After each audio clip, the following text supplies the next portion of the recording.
ఈ ప్రేమలోనే మనం జీవించడానికి ప్రయత్నించాలి. हमें प्रेम में जीवन व्यतीत करने के लिए सारे प्रयास करने चाहिए. అయితే సామాన్యమైన మానవులు सामान्य मानव పరుల యందు ఉన్నటువంటి ఒక చిన్న దోషమునైనకును పెద్ద దోషంగా భావిస్తుంటారు. दूसरों की छोटी छोटी गलतियों को बहुत बड़ा बताते हैं. తన యందు ఉన్నటువంటి గొప్ప తప్పును కూడాను తాను చిన్నదిగా విశ్వసిస్తుంటాడు. वे स्वयं की बड़ी से बड़ी गलतियों को छोटी और सामान्य बताते हैं. అది ఏ పెద్ద ద్రోహము. यही तो सच में धोखा है. తనలో ఉన్నటువంటి చిన్న తప్పునైనా పెద్దదిగా భావించుకోవాలి.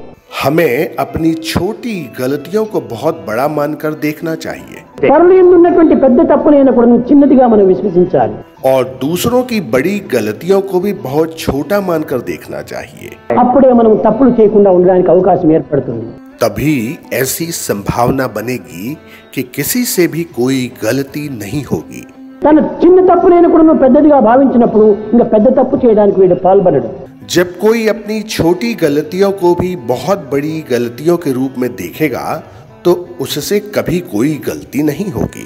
ఇలాంటి చిన్న చిన్న విషయాల లోపలనే దివ్యత్వమైనటువంటి దైవత్వాన్ని గుర్తించడానికి ప్రయత్నించాలి. इस तरह के छोटे छोटे विषयों और छोटी छोटी बातों से हमें दिव्यता को समझने का प्रयास करना चाहिए. కాన మనలో ఉండినటువంటి చిన్న దోషములైన కూడాను పెద్దదిగా భావించి వాటిని అణగదొక్కడానికి తగిన కృషి చేయాలి. हमें हमारी छोटी गलतियों को भी बहुत बड़ा मानकर उन्हें नियंत्रित करने का प्रयास करना चाहिए. భగవంతుని ప్రేమ వేరు, మానవుని ప్రేమ వేరు కాదు. दिव्य प्रेम और मानवीय प्रेम अलग अलग नहीं होते.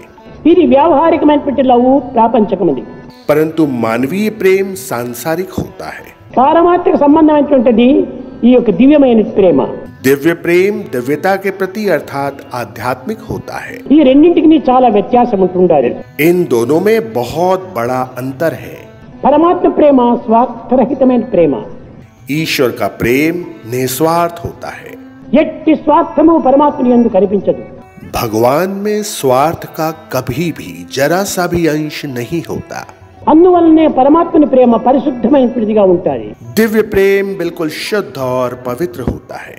దీనిని పురస్కరించుకుని మహానిష్ఠులు నిర్గుణం నిరంజనం సనాతనం నికేతనం నిత్య శుద్ధ బుద్ధ ముక్త నిర్మల స్వరూపిణం అన్నారు.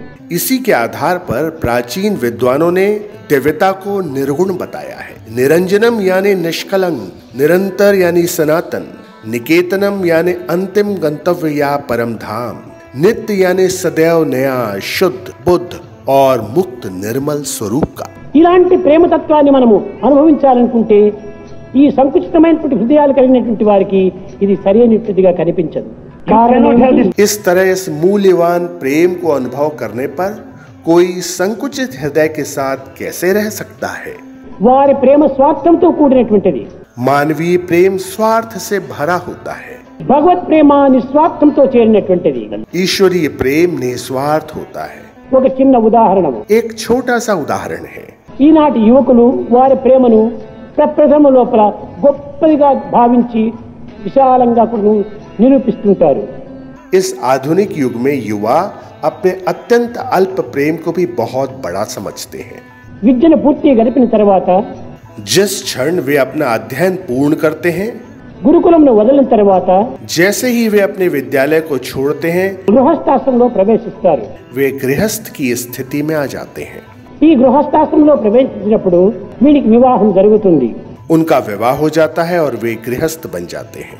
ఈ వివాహం జరిగిన తక్షణమే కొన్ని దినములు ఇతని యొక్క ప్రేమ ఇంకా మితిమీరిన ప్రేమగా కనిపిస్తుంది. जैसे ही उनका विवाह होता है तो शुरुआत में उनमें प्रेम बहुत अधिक दिखाई देता है.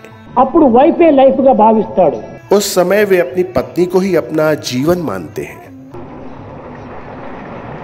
ఇరువురు చేరి ఏదో సాయంకాలము ఒక బీచ్ లో వాక్ కని వెళుతారు.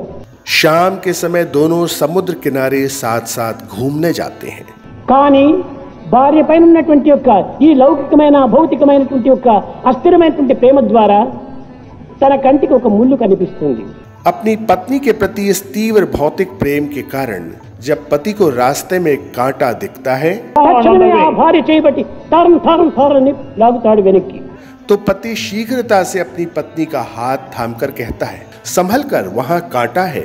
ఆ తారుపై తన భార్య పాదం పడి పాదం ఏం ప్రమాదం తెప్పిస్తుందో అనేటువంటి ప్రేమ చేత ఈ విధమైన నటన చేస్తాడు. उसे डर लगता है कि कहीं उसकी पत्नी को वह कांटा न छुप जाए, इसलिए वह ऐसा कहता है। ఇంకా 3 నెలలు గడిచిన తర్వాత తిరిగి మరొక మార్గంలో ప్రవేశించి వాకింగ్ జరుగుతున్నప్పుడు భర్త ఇంకొక ముళ్ళును చూస్తాడు. 3 माह पश्चात जब दोनों किसी दूसरे रास्ते से जा रहे होते हैं तो पति को पुनः कांटा दिखाई देता है। అప్పుడు భర్త చెప్తాడు భార్యకు, पति अपनी पत्नी से कहता है, thorn is there, be careful అంటాడు. संभल कर, वहाँ कांटा है। మొదటి 3 నెలలకు ముందున్నటువంటి ప్రేమ తగ్గిపోయింది. वह प्रेम जो 3 माह पूर्व था वो कम हो गया। ఇంకా 6 నెలలు అయిన తర్వాత ఏదో ఒక తోటలో ప్రవేశిస్తారు. 6 माह पश्चात वे एक बगीचे में प्रवेश करते हैं। అక్కడ ఈ హస్బెండ్ తిరిగి ఒక ముళ్ళును చూస్తాడు. पति को पुनः कांटा दिखता है। కళ్ళు కనిపించలే, ముళ్ళు అక్కడ ఉంటున్నది, వెనుకరా అంటాడు. वो कहता है, क्या तुम्हें वहाँ कांटा दिखाई नहीं देता, पीछे आओ। చూచారా, 3 నెలలకు 6 నెలలకు ఈ ప్రాప్తమైనటువంటి ప్రేమ సన్నగిల్లుతూ వచ్చేసింది. దీనిని ప్రేమ అని చెప్పలేరు. इसे समझो कि ये भौतिक प्रेम 3 से 6 माह की अवधि में कम होता जाता है और खत्म हो जाता है। ప్రేమ అని పేరు పెట్టారే కానీ ఇది ప్రేమ కాదు. इसे प्रेम का नाम दिया गया है, परंतु ये वास्तविक प्रेम नहीं है। ఇది కేవలం అటాచ్మెంట్ యొక్క రియాక్షన్. ये प्रेम केवल आकर्षण की प्रतिक्रिया है, కానీ భగవంతుని ప్రేమ అట్టిది కాదు. परंतु ईश्वर का प्रेम इस तरह का नहीं होता। ఎప్పటికీ తన జీవిత పర్యంతం కూడాను పవిత్రమైనటువంటి యొక్క నిష్కల్మషమైనటువంటి యొక్క నిస్వార్థమైనటువంటి యొక్క ప్రేమను నిరూపిస్తూ ఉంటాడు. ईश्वर का प्रेम स्थायी यानी शाश्वत, पवित्र, निर्दोष एवं निस्वार्थ होता है। కానీ ఇట్టి పవిత్రమైన ప్రేమను అందరూ అర్థం చేసుకోలేరు. ईश्वर के इस प्रेम को सभी कोई नहीं समझ सकते। అర్థం చేసుకోకపోతే పోని, కానీ దాన్ని పెడర్థంగా తీసుకుంటారు. वे न केवल इसे समझने में भूल करते हैं, बल्कि इसके साथ साथ इसका गलत अर्थ भी निकालते हैं। దీనివల్లనే మానవుని యొక్క జీవితము అనేక విధమైనటువంటి కష్టములకు, నష్టములకు, దుఃఖములకు గురి అవుతుండాలి.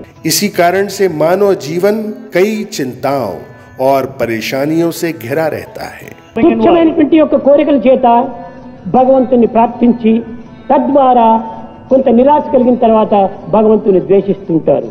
वे अपनी तुच्छ और छोटी छोटी इच्छाओं को पूर्ण करने के लिए भगवान से प्रार्थना करते हैं और कई बार निराश होकर भगवान को भी छोड़ देते हैं। समस्त लोग